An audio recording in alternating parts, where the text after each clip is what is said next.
प्रिय विद्यार्थियों, नमस्कार। आज की कक्षा के लिए आपका स्वागत है।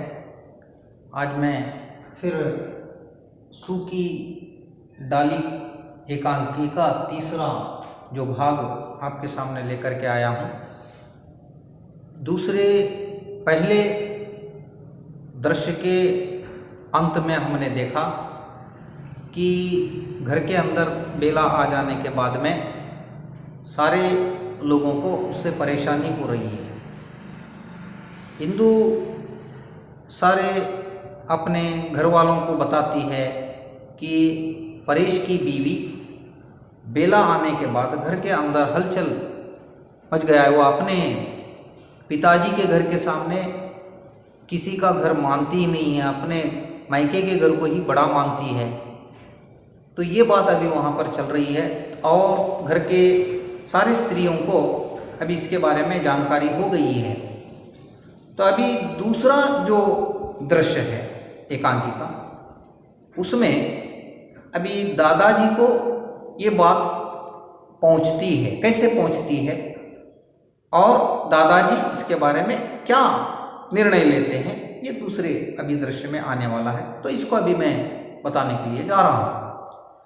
दूसरे अंक में, दूसरे दृश्य में हमने देखा कि दादाजी एक बिस्तर पर बैठे हैं, दीवार की तरफ तकिया लगाकर बैठे हैं और उनके मुंह में हुक्का है, गुड़गुड़ा रहे हैं। ऐसे में उनका मंजला जो बेटा है कर्मचंद, वो उनके पैरों को आकर के दबा रहा है। और ऐसे में अभी वहाँ पर बात ऐसी हो जाती है कि कुछ घर के बच्चे वहाँ पर नल के पास जाकर के पानी वगैरह या नल खोल के बैठे हैं। ऐसे में कर्मचंद को बड़ा गुस्सा आ गया है और वो क्या एक प्रकार से कह रहा है, क्या कह रहा है, जगदीश इस प्रकार तुम खटखट की आवाज़ मत करो। उसी संदर्भ में दादाजी कर्मचंद को बताते हैं, नहीं, बच्चों को खेलने दो। देखो, बच्चे बरगद की एक टहनी लाकर आंगन में वो जो है उसको पनप रहे हैं, उसको पानी देने की कोशिश कर रहे हैं। और इसको दादाजी देख रहे हैं और कर्मचंद को समझाते हैं, देखो, बरगद की टहनी एक बार टूटने के बाद उसको लाकर हम पनपेंगे, उसको पानी देंगे तो भी जो है वो एक प्रकार से पनप नहीं सकती, वो फिर एक पेड़ जो है एक प्रकार से नहीं हो सकती। इसी प्रकार मैं समझता हूँ कि मेरा जो परिवार है वो बरगद के पेड़ के समान है, वो विशाल रूप में है। इस प्रकार वह कर्मचंद को बता रहे हैं। उसी संदर्भ में कर्मचंद दादाजी को बता रहा है, देखो, अभी हमारे घर में कोई अलग होने के लिए जा रहा है।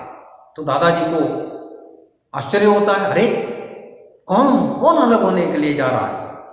शायद छोटा है ना, परेश जो है वो अलग घर बसाना चाहता है। तो दादाजी को इसको सुनकर बड़ा आश्चर्य हुआ, अरे अभी तक किसी ने तो मुझे नहीं बताया इसके बारे में। और देखो, ये जो मामला है उसको क्या करना चाहिए, जब छोटा है तो वहीं उसको मिटा देना चाहिए। जब छोटी सी खरोंच क्या हो जाती है, छोटी सी खरोंच के ऊपर तत्काल अगर दवाई न लगा दी जाए तो वो बड़ा घाव बन जाता है। घाव बनने के बाद उसमें नासुर भर जाता है और नासुर भर जाने के बाद अगर उसको मरहम लगाएंगे तब वह ठीक नहीं हो सकता। ऐसी बात वह कर्मचंद को दादाजी बताते हैं। और बताने के बाद कर्मचंद दादाजी को बताता है, देखो, हमारी जो छोटी बहू है उसके अंदर दर्प जो है ज्यादा है। दर्प यानी अहंकार उसको ज्यादा है। वो क्या करती है, अपने घराने को शायद वह इस घराने से छोटा समझती है और उसको क्या है, इस घर को घृणा की दृष्टि से वह देखती है। अभी दादाजी उसको समझाते हैं, देखो, क्या है कि बेटा, घृणा को घृणा से नहीं निकालना चाहिए। क्या है, पृथक होना चाहेगी, जब उसे घृणा के बदले घृणा क्या है दी जाएगी। अगर वो अलग होना चाहती है तो उसको क्या है, घृणा के बदले घृणा नहीं देना चाहिए, बल्कि उसको बड़े स्नेह से, प्यार से क्या करेंगे, अगर उसको समझाएंगे तो वह इस घर के अंदर रह सकती है। अगर हम उसको क्या करें, वो घृणा दे रही है तो हम भी उसके प्रति घृणा करें, तो ये बिल्कुल अच्छा नहीं है बेटा। इस प्रकार अभी दादाजी बेटे को समझा रहे हैं, किसको लेकर, बेला के बारे में। जब वो समाचार मिलने के बाद में ऐसे बात, अभी वो क्या करते हैं बता रहे हैं, देखो ठुंट का वृक्ष, ठुंट मतलब क्या है, एक पेड़ अगर सूख जाए वो कितना भी लंबा क्यों ना हो, आकाश को क्यों ना छुए, लेकिन जब तक उसके अंदर हरी हरी डालियां, उसके अंदर जो टहनियां और उसके अंदर जो है क्या है फूल हो, फल हो, जब तक क्या है लगे रहते हैं, तब तक वो लोगों के मन के अंदर वो पेड़ रहता है। अगर वो पेड़ सूख जाए, आकाश को भी छूने जैसा क्यों ना लगे, लेकिन उसके बारे में कोई अच्छा इरादा लोगों के मन में नहीं रहता। इसलिए मैं समझता हूं कि मेरा जो है घर, मेरा परिवार जो है क्या हुआ है, बरगद के पेड़ के समान है। उसको मैं कभी भी क्या है सदस्य कोई अलग होने के लिए मैं नहीं देना चाहता। तो ऐसे में अभी वहां पर क्या हो जाता है कि कर्मचंद दादाजी के नीचे नजर किया, आओ बेटा परेश। अभी वहां पर कर्मचंद इतना बताकर दादाजी की बातों को सुनकर अभी निकल करके चला जाता है। अभी वहां पर परेश आया है, धीमे धीमे स्वर, धीमे धीमे कदम डालते हुए दादाजी के पास आता है। दादाजी देखकर कहते हैं, आओ बेटा। और क्या है, मैंने 2 कपड़े वगैरह धोने के लिए दिए थे तुम्हारे बीवी को, शायद अगर वो धुल गए हों, सूख गए हों तो लाकर दे दो। अभी परेश बड़े परेशानी में आया है दादाजी के सामने, डरते डरते वो कहता है कि मैं लज्जित हूं, मुझे शर्म आ रही है। शर्म आ रही क्यों आ रही है, क्योंकि जो दादाजी कपड़े दिए थे धोने के लिए बेला को, वो अभी वहीं पर गुसल खाने में पड़े हुए हैं, अब तक धोए नहीं है। लेकिन दादाजी इस बात को जानकर कहते हैं, बेटा डरने की कोई आवश्यकता नहीं, अगर धुले नहीं हैं तो धुल जाएंगे।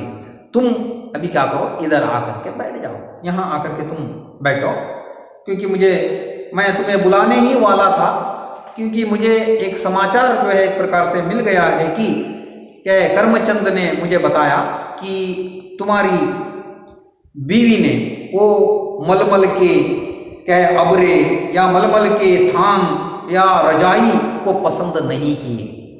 और देखो तुम्हारे जो ताऊ हैं, ताऊ यानी पिताजी के बड़े भाई उसको कहते हैं, तो इसलिए ताऊ जो हैं वो पुराने के जमाने के हैं, पुराने क्या एक प्रकार से जमाने के इरादे के हैं, इसलिए नए फैशन के चीज़ों को क्या लाया जाता है उनको मालूम नहीं है बेटा। इसलिए तुम क्या करो, बहू को बाजार लेकर जाओ और उसको जो चीज़ पसंद आए उसको ला करके दे दो। इस प्रकार परेश को कौन कह रहे हैं, दादाजी क्या बता रहे हैं। और परेश क्यों आया है, अभी अपनी बात बताने के लिए आया है दादाजी को। कौन सी बात, देखो मेरे बेला का मन इस घर के अंदर नहीं लग रहा है, इसके बारे में वह बताने के लिए आया था। और उसी संदर्भ में दादाजी बताते हैं, देखो वो पढ़ी लिखी है और तुम्हारे ताऊ जी पुराने जमाने के हैं और उनका ख्याल के अनुसार, पुराने ख्याल के अनुसार कोई चीज पुराने ला करके वो देते हैं। शायद तुम्हारे भी बेला क्या है, पढ़ी लिखी है, शिक्षित है, उसको चीजें पसंद नहीं है, इसलिए तुम बाजार जा करके क्या करो, उसको जो पसंद आए उसको लेकर के आओ। ऐसी बात अभी दादाजी परेश को बताते हैं। ओ तब परेश बता रहा है दादाजी को, जी बात यह है कि इस घर में बेला का मन नहीं लगता। दादाजी मेरी जो पत्नी है बेला, उसका मन हमारे इस घर के अंदर नहीं लगता है। दादाजी उसको सुनकर कहते हैं, तो बेटा उसका मन कैसे नहीं लग सकता, क्या है कई दिन हुए उसे यहाँ आने के बाद, अभी शादी होकर के वो इस घर में नहीं आई है, थोड़े दिन हुए, इतने जल्दी उसका मन इस घर में कैसे लग जाएगा। इसलिए चंद दिनों के बाद में वह इस घर के अंदर उसका अटैचमेंट हो जाएगा। तो मन लगता नहीं, लगाया जाता है। उसका मन क्या है, लगता नहीं है तो उसको लगाना पड़ेगा, हमें उसके साथ में जो है एक प्रकार से अच्छा बर्ताव करना पड़ेगा। सो परेश कहता है हार करके उसका मन लगता नहीं है, वो मन लगाती भी नहीं है इस घर के बारे में दादाजी। तो दादाजी कहते हैं तो मैं उसका मन हमें उसका मन लगाना चाहिए। हम पूरे घर वाले मिलकर, उसका जब मन नहीं लगता है इस घर के अंदर, लेकिन लगाने के जैसा हमें करना चाहिए, ऐसी बात दादाजी बताते हैं। सो देखो वो बड़े घर की बेटी है और घर की इकलौती, माता पिता की इकलौती बेटी है, वो किसी के रिश्तेदारों के घर में कभी गई नहीं। तो ऐसे में वहां पर क्या है, उसका सम्मान होता था, आदर होता था, लेकिन यहाँ आ जाने के बाद हमारा परिवार एकदम बड़ा है और वो क्या हो गई, सबसे छोटी हो गई और सभी सारे लोगों की, बड़े स्त्रियों की बातें उसको माननी पड़ती हैं, इसलिए उसको ये बात अच्छी नहीं लगती है ना। इसलिए ये बात दादाजी उसको, परेश को बताते हैं। तो उसे कोई पसंद, परेश कहता है देखो दादाजी मेरी बीवी को कोई घर के अंदर पसंद नहीं करता। कौन नहीं करता, देखो क्या है, माँ जी, मेरी माँ उसको पसंद नहीं करती, बड़ी ताई, मंजली ताई, बड़ी भाभी, मंजली भाभी, इंदू, रजवा, सब मेरे पास आकर बताती हैं देखो तुम्हारी बीवी को तुम क्या करो, एक प्रकार से कंट्रोल में रखो, वो शिकायत आ करके मेरे पास कर रही हैं, तुमने उसको सर के ऊपर चढ़ा करके रखा है, ऐसी बात मुझे आकर के सारे लोग कहते हैं। इधर मेरी पत्नी हमारे घर की स्त्रियों के बारे में बताती है, मैं तो इस घर में आकर परायों के जैसी हो गई हूं, ये घर तो मेरे लिए पराया है, अपना मुझे एक भी यहां पर नहीं दिखाई देता, मुझे कोई, सारे लोग अपने अपने करते हैं, मुझे कोई सम्मान वगैरह नहीं देता। इस प्रकार बेला भी मेरे पास आकर के घर के बारे में शिकायत कर रही है।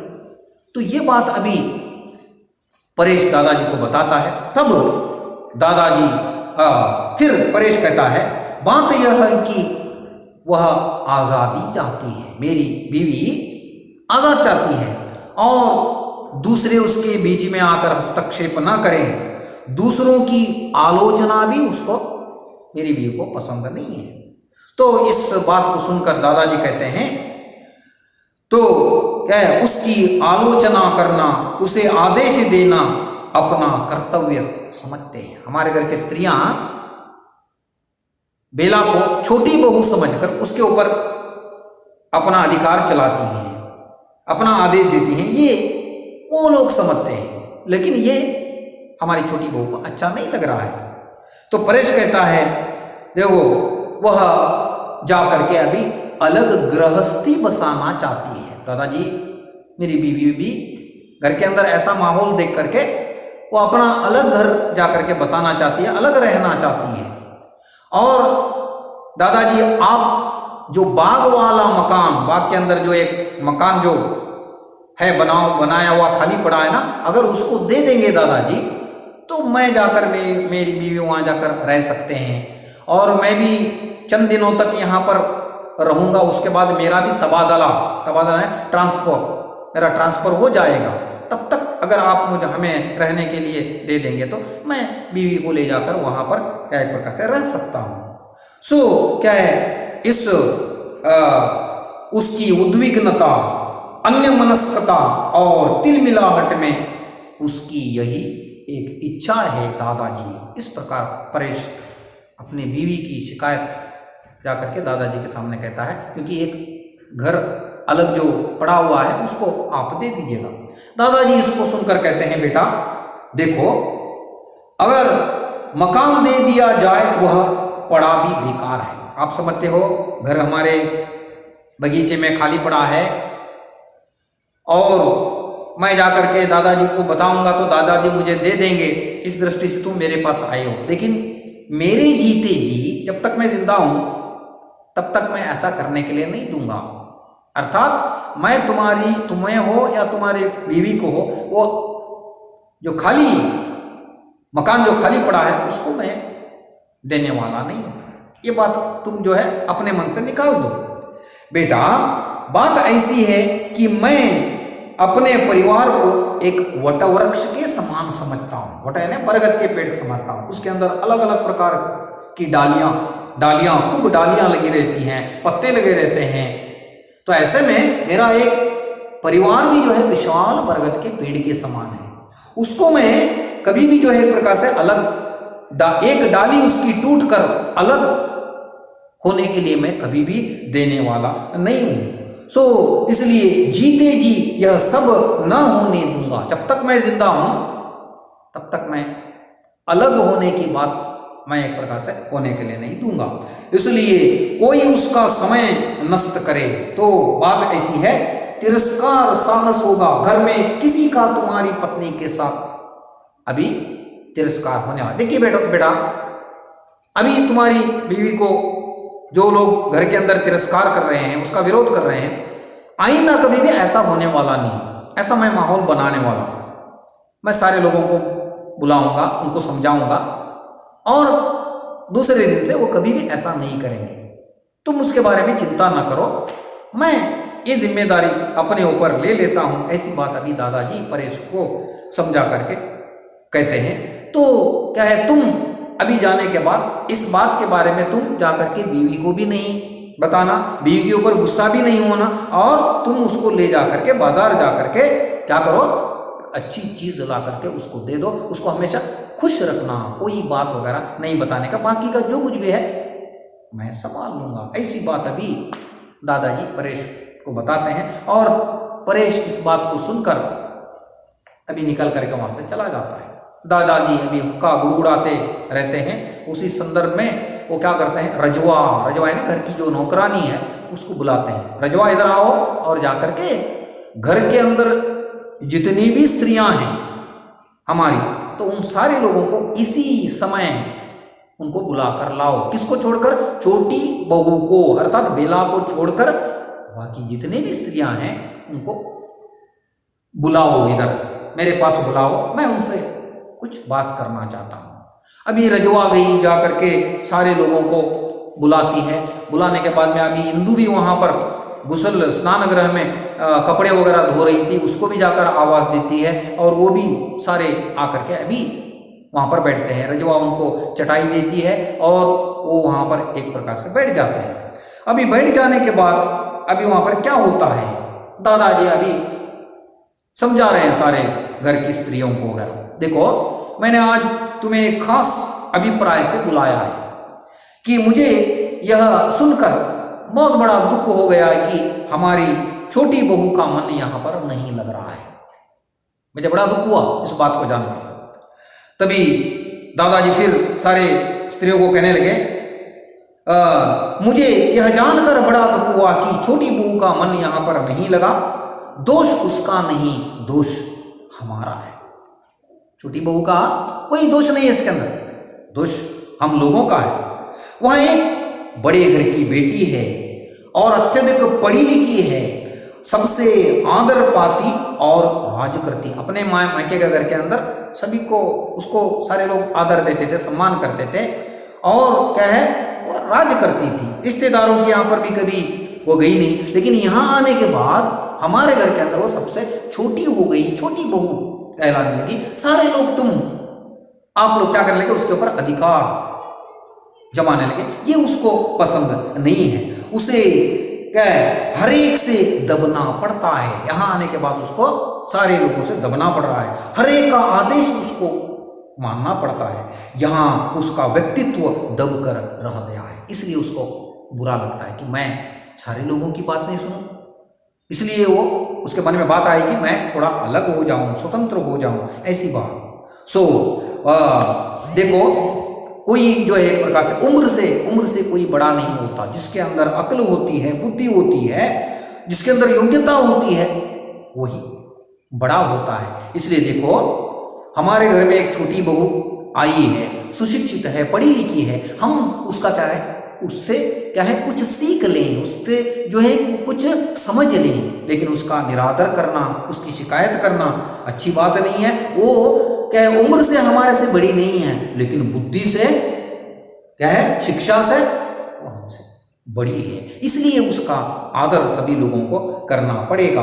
और मैं चाहता हूँ कि आप उस बेला को आदर दें, उसका सम्मान करें, उसकी इज्जत करें और जो कुछ भी वो छोटा मोटा काम है उसको करके दें। यहाँ तक कि अगर वो नहीं कर रही है तो आप सारे लोग मिल करके उसके काम को भी करें और उसको पढ़ने लिखने का अगर अवसर दे देंगे तो वो बड़ी खुश हो जाएगी हमारे बारे में।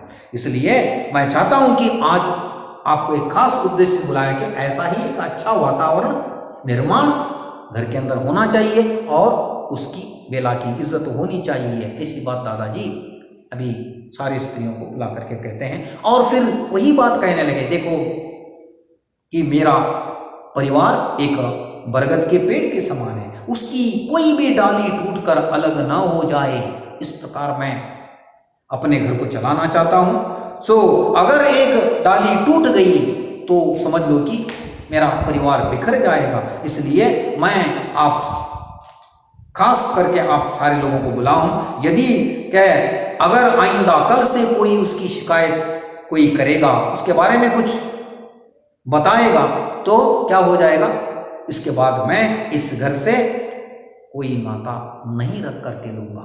तो मेरे दिल में जो था मैंने आपको बताया, अब आप जो है जा सकते हैं। ऐसी बात दादाजी बताते हैं और उसके बाद सारे लोग जाने लगते हैं। तो दादाजी इंदु को और मंजली बहू को बैठने के लिए कहते हैं और ये सारी स्त्रियां जाने के बाद इंदु और मंजली बहू दोनों दादाजी के सामने बैठे हैं। दादाजी कहते हैं, देखो घर के बाहर के लोगों के बारे में हंसा जा सकता है लेकिन घर के ही लोगों के बारे में हंसना अच्छी बात नहीं है। और देखो इंदु बेटा कि तुम्हारी जो छोटी भाभी है बड़ी बुद्धिमती है, सुशिक्षित है, पढ़ी सुसंस्कृत है, तो उसकी हंसी कभी भी नहीं उड़ाना चाहिए। बदले में उसका आदर करके उससे ज्ञानार्जन यानी उसको पढ़ी लिखी होने के नाते उससे जो कुछ भी ज्ञान मिलता है उसको हासिल करके लेना चाहिए। तो ये दो बातों के बारे में खास करके मैं तुम दोनों को कह रहा हूं, आइंदा ऐसी हंसी मजाक खिल्ली बेला के बारे में नहीं उड़ाना चाहिए। इस प्रकार दादाजी घर वालों को सबको बताते हैं। अब क्या हुआ, अब तुम जाओ, कहते हैं कि अब भी तुम एक प्रकार से निकल करके चले जाओ। ऐसी बात अभी दादाजी इसको मंजली बहू को और इंदु को बताते हैं। अभी सारे के सारे परिवार के लोग दादाजी के बात को मानकर चले जाते हैं। इंदु का दिल भी बदल गया है। मंजली बहू जो हंसती थी तो वो भी सावधान हो गई है। ऐसे में अभी दादाजी बैठकर फिर क्या है एक प्रकार से कहते रहते हैं, क्या कहते रहते हैं, क्या है, यही मेरी एक आकांक्षा है कि सब डालियां साथ साथ बढ़ें, फलें फूलें, जीवन की सुखद शीतल वायु के परस से झूमे और सरसाएं, पेड़ से अलग होने की वाली बात अगर मेरे मन में आ जाए तो मैं सिहर उठता हूँ। सिहर उठना मेरे मन के अंदर, मेरे बदन में कंपन होने लगता है। इसलिए कभी भी ये अलग होने की बात है नहीं आनी चाहिए। ऐसी बात अभी दादाजी बताते हैं। तो इससे हमें पता चलता है कि दादाजी को अपने परिवार के ऊपर कितना भरोसा है और इस संयुक्त परिवार को वो कैसे चला करके ले आते हैं। और आज भी जब बेला जला अलग होकर जाना चाहती है तो वो कहते हैं कि देखो इसके अंदर हम लोगों की गलती है, उसको सुधार करके उसको क्या करें, अच्छा माहौल निर्माण करके दें। ऐसी बात सारी स्त्रियों को बुला करके भेजते हैं और सारी स्त्रियां अभी एक प्रकार से चली गई।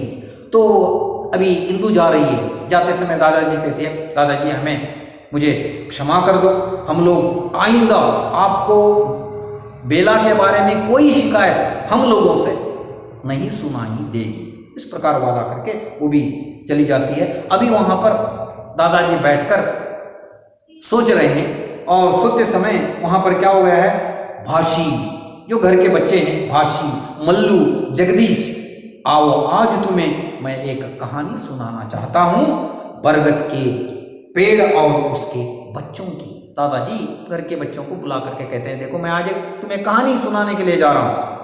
कौन सी कहानी? बरगद का पेड़ और उसके बच्चों की। तभी इसको घर के बच्चों के अंदर से भाशी जो बच्चा है वो कहता है, दादाजी हम ये बरगद वाली पेड़ की कहानी तो सुन चुके हैं, बोर हो गए हैं, ऊब गए हैं। अगर आप कोई चांद राजा, तारा राजा की कहानी अगर बताएंगे तो हम सुनेंगे, लेकिन ये कहानी हम सुन चुके हैं, ऐसी बात मल्लू बताता है दादाजी को। तो दादाजी को कितना विश्वास है इस बरगद के पेड़ की कहानी के ऊपर, इसलिए कहते हैं, देखो बच्चों, यह कहानी तो कुटुंब का, समाज का, राष्ट्र का निर्माण करती है।